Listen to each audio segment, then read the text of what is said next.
Producer Little Rod is accusing Diddy of operating a racketeering enterprise, groping him, forcing him to engage in sexual acts with sex workers and lacing alcohol for the guests in his home, including underage girls. I'm not a lawyer, but there is a brand new Diddy lawsuit. And this one, y'all. First of all, let's start with the trigger warning that is listed on the front page of the lawsuit. It says that this document contains highly graphic information of a nature, including SA. Additionally, there are graphic images of the aftermath of a situation, redacted images of intercourse, redacted images of minors, workers, more workers, details of trafficking, and the illegal distribution of weapons and some other stuff. Now listen, I'm definitely not including anything about any minors, anything that's too graphic. I'm not playing those games. But since I did read the lawsuit, let me attempt to give you a recap of some of what's being alleged. The lawsuit was filed by a man named Rodney Jones, who, according to the suit, is a musical prodigy. He says in August 2022, he received a call from Diddy requesting that he produce several songs on the Love album. Rodney agreed, and according to him, his life has been detrimentally impacted ever since. As far as defendants, there are a number of them. There's Diddy, his son Justin Combs, the CEO of Universal Music Group, the CEO of Motown Records, which is the parent company of Love Records. There's a woman named Christina, who is the chief of staff to Diddy. There's Motown Records, Universal Music Group, Love Records, and some others. So there's a lot of defendants. Y'all gonna be sick of me, but another disclaimer. These are allegations. I am not saying they are true. I am not saying they are not true. I am simply telling you what Rodney Jones, the plaintiff in this lawsuit, is alleging happened. This is his version of events. Y'all got it? Here we go. The suit says that Rodney worked for Diddy from September 2022 to November 2023. It starts with an incident that happened on September 12th, 2022 at a recording studio. The suit says that there was a writers and producers camp at the studio, and on this specific day, Diddy, Christian Combs, and a third man named G were in a heated conversation. The conversation moves to a bathroom, and according to Rodney in this lawsuit, a firearm is discharged multiple times. A crowd that's at the studio gathers around the bathroom, and when the door finally opens, father and son exit the bathroom, and G remains on the floor in the fetal position, holding his stomach. Rodney says the crowd around just stood there, not giving any help, and so he tries to apply pressure for G and then asks someone to call the ambulance. The suit alleges that Diddy gave strict instructions to inform the police that he had nothing to do with this incident, and instead say that G was struck standing outside of the studio by a drive-by assailant. The lawsuit also includes several news articles regarding the incident, and Rodney says he has several witnesses to corroborate the story and will speak publicly if subpoenaed. It's also worth noting that according to TMZ, LAPD did investigate this incident and found that G was shot during a robbery outside of the studio and ended up just running into the studio after he was. In this lawsuit, Rodney says he still has clothes from that day and believes that they still may have stains and DNA from G. The lawsuit also includes pictures of the aftermath that are much too graphic for this video, but they are in the lawsuit. Rodney goes on to say that he lived with Diddy for months at a time, and while they lived together, Rodney alleges that he was the victim of constant, unsolicited, and unauthorized touching by Diddy. Rodney says he is a heterosexual Christian man, and after expressing his discomfort to Diddy's chief of staff, Christina, she responded, quote, "You know Sean will be Sean." So the next part in the suit involves music producer Stevie J.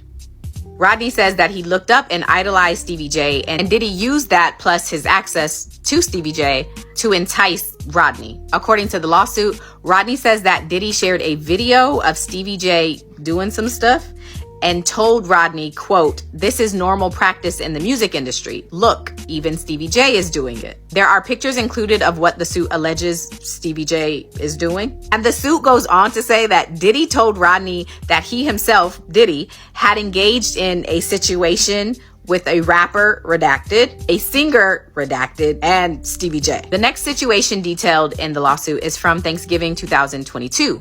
It alleges that Young Miami and her female cousins were at Diddy's Miami house, and while there, Rodney was in the bathroom, and Miami's cousin comes into the bathroom and essays Rodney, according to this lawsuit. While living with Diddy, Rodney also says that he was transported from California to New York, Florida, and the Virgin Islands. And during that time, he says he was forced to solicit work. He alleges that on or about February 2nd, 2023, he believes that Diddy gave him something. Rodney says he recalls waking up naked, dizzy, and confused, and in bed with some workers and Diddy. Rodney goes on to say that on or about February 4th, 2023, Diddy allegedly forced Rodney to bring people back to his Miami, Florida home. Rodney includes some pictures from that day and says he has some video that he can provide to the court. According to the lawsuit, Rodney was forced to recruit workers, and as a part of his recruitment tools, Diddy provided him with an exclusive bad boy baseball cap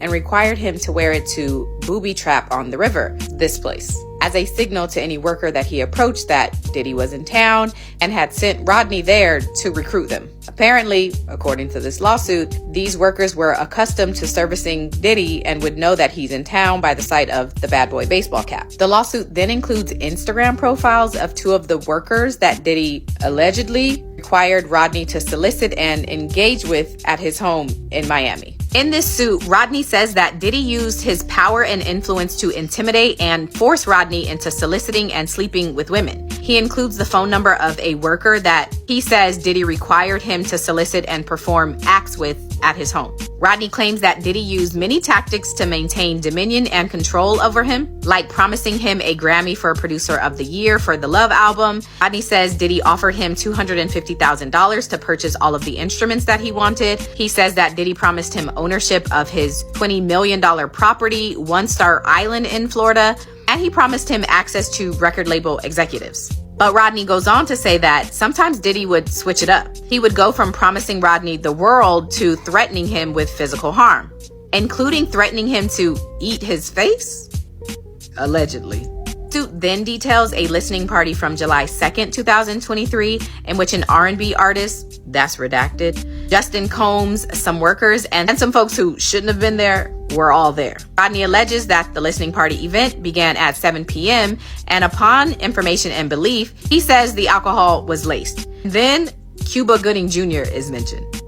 Suit says that Diddy introduced Rodney to Cuba on a yacht and then left them alone. Rodney alleges that there was some unwanted touching, groping, and fondling, and he includes a screenshot from the day of the encounter. Lastly, Rodney claims that he was not compensated for his time living with Diddy or the songs that he produced. Rodney says he attempted to work with Diddy to secure his publishing and royalty rights for the work he completed on the album, but Diddy only offered him $29,000 for 13 months, thousands of hours of work, and 9 songs that ultimately made it to the album. Suit says, quote, Mr. Jones was willing to take $50,000 for his publishing and royalties, but Diddy's self-serving greed would not allow him to pay Rodney the additional $21,000 that he was asking. In this lawsuit, Rodney says that Diddy's chief of staff, Christina, is to Diddy what Ghislaine Maxwell was to Jeffrey Epstein.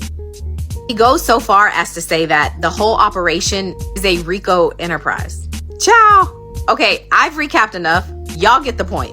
According to TMZ, Diddy's attorney says that, quote, Lil Rod is nothing more than a liar who filed a $30 million lawsuit shamelessly looking for an undeserved payday. His reckless name dropping about events that are pure fiction and simply did not happen is nothing more than a transparent attempt to garner headlines. He adds, quote, we have overwhelming, indisputable proof that his claims are complete lies. Our attempts to share this proof with Mr. Jones's attorney, Tyrone Blackburn, have been ignored, as Mr. Blackburn refuses to return our calls. We will address these outlandish allegations in court and take all appropriate action against those who make them. So again, this is all alleged, and Diddy will have the opportunity to formally respond to all of these allegations. I'm not saying it's true. I'm not saying it's not true.